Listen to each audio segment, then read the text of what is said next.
Hello friends, welcome to Savitri's kitchen Tamil.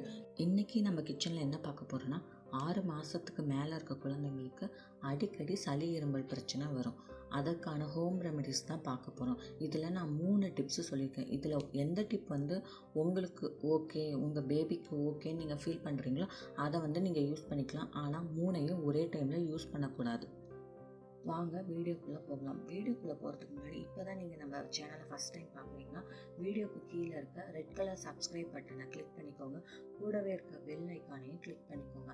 அப்போ தான் நம்ம போகிற வீடியோஸ் உங்களுக்கு நோட்டிஃபிகேஷனில் வரும்.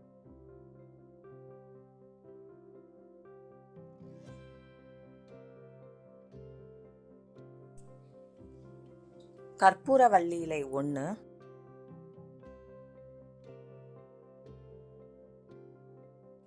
ஜீரகம் 1/2 டீஸ்பூன்,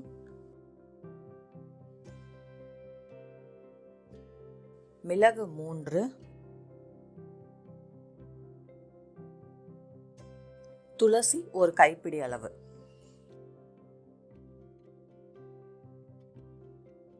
பாத்திரத்தை அடுப்பில் வச்சுட்டு 1 கிளாஸ் அளவு தண்ணி ஊற்றிக்கோங்க.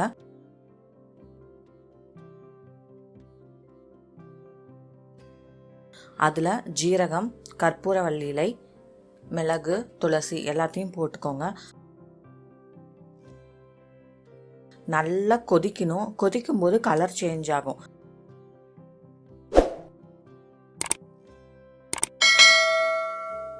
பாருங்க, கொதிக்கும் போது கலர் நல்லா சேஞ்ச் ஆயிருக்கு. இன்னும் நல்லா கொதிக்க விடணும். இந்த 1 கிளாஸ் தண்ணி நல்லா சுண்டி 1/4 கிளாஸ் வர அளவுக்கு நல்லா கொதிக்க விடணும். 1/4 கிளாஸ் வர வரைக்கும் நம்ம நல்லா கொதிக்க விடணும். இந்த துளசி வாட்டரை காலையில் எம்டி ஸ்டொமக்கில் குழந்தைங்களுக்கு கொடுத்துட்டு வாங்க. எம்டி ஸ்டொமக் தான் இல்லை, நீங்கள் எப்போ வேணாலும் இந்த தண்ணியை அவங்களுக்கு கொடுக்கலாம். கொடுத்துட்டு வந்தீங்கன்னா சளி நல்லாவே குறையும். ட்ரை பண்ணி பாருங்கள். நெக்ஸ்ட்டு டிப் நம்பர் 2, தேவையான பொருட்கள் என்னன்னு பார்க்கலாம். 1 பல்லு பூண்டு, 1 பச்சை கற்பூரம்,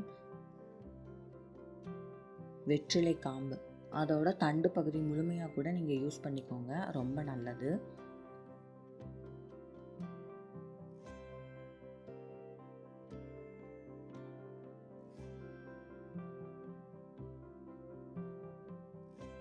கரண்டி வச்சுக்கோங்க. அதில் 2 டேபிள் ஸ்பூன் தேங்காய் எண்ணெய் ஊற்றிக்கோங்க. எண்ணெய் கொஞ்சம் காஞ்சதுக்கப்புறம் 1 பல்லு பூண்டு,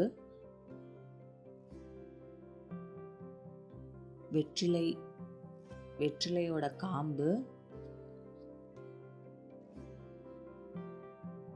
1 பிஞ்ச் அளவு, அரை கற்பூரத்துக்கும் கம்மியாக தாங்க யூஸ் பண்ணியிருக்கேன். அரை கற்பூரத்துக்கும் கம்மியாக 1 பிஞ்ச் அளவு தான் யூஸ் பண்ணியிருக்கேன். 1/4 கற்பூரம்னு வச்சுக்கலாம். நீங்கள் சும்மா நுணுக்கி அதில் போட்டுருங்க.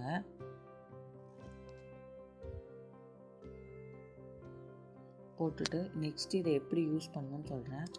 எண்ணெய் நல்லா ஆறுனதுக்கப்புறம் ஒரு வெதுவெதுப்பான சூடில் முதல்ல குழந்தையோட காலில் இல்லைனா கையில் எங்கேயாவது தடவி பாருங்கள். அவங்களுக்கு ஏதாவது அலர்ஜி மாதிரி வருதான்னு செக் பண்ணிக்கோங்க. செக் பண்ணதுக்கு அப்புறம் நீங்கள் குழந்தையோட நெஞ்சு பகுதியிலையும் பின்னாடி முதுகு பகுதியிலையும் நல்லா தேய்ச்சி விடுங்க. இருமல் வரும்போது குழந்தையோட உள்ளங்காலில் நல்லா தேய்ச்சி விட்டிங்கன்னா இருமல் நல்லாவே குறையும். நெஞ்சு சளியும் ஓரளவுக்கு குறையும்.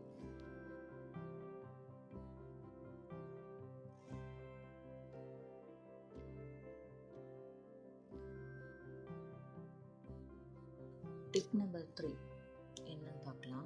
இது நல்லெண்ணெய் விளக்கில் வெற்றிலையை நல்லா வாட்டி குழந்தைங்களோட நெஞ்சு பகுதியில் போடணும். இதுதான் இந்த 3வது டிப். அது எப்படின்னு சொல்கிறேன். இந்த விளக்கில் நல்லெண்ணெய் மட்டும்தாங்க ஊற்றணும், வேறு எந்த எண்ணெயும் யூஸ் பண்ணக்கூடாது. மெழுகுபத்தியில் காட்டலன்னா அது அப்படிலாம் காட்டினா இது கேட்காது. நல்லெண்ணெய் விளக்கு தான் யூஸ் பண்ண. கண்டிப்பாக நல்லெண்ணெய் தான் யூஸ் பண்ணணும், வேறு எந்த எண்ணெயும் யூஸ் பண்ணக்கூடாது.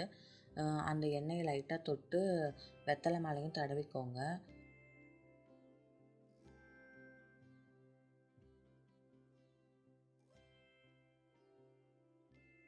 வெத்தலையோட ஸ்மெல் வந்து நல்லாவே தெரியும். நீங்கள் அதை நெருப்பில் காட்ட காட்ட வெத்தலையோட ஸ்மெல் வந்து நல்லாவே வரும்.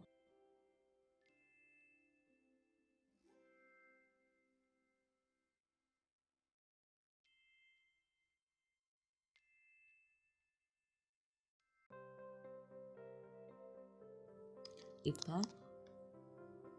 பாருங்கள் அந்த மேல்புறம் வந்து எப்படி இருக்குன்னு. குழந்தை தாங்குற அளவுக்கு சூடில் குழந்தையோட நெஞ்சு பகுதியில் போட்டோம்னா நெஞ்சு சளி நல்லாவே குறையும். நம்ம வீடியோ பிடிச்சிருந்தா லைக், ஷேர், சப்ஸ்கிரைப் பண்ணுங்கள். தேங்க்யூ ஃபார் வாட்சிங்.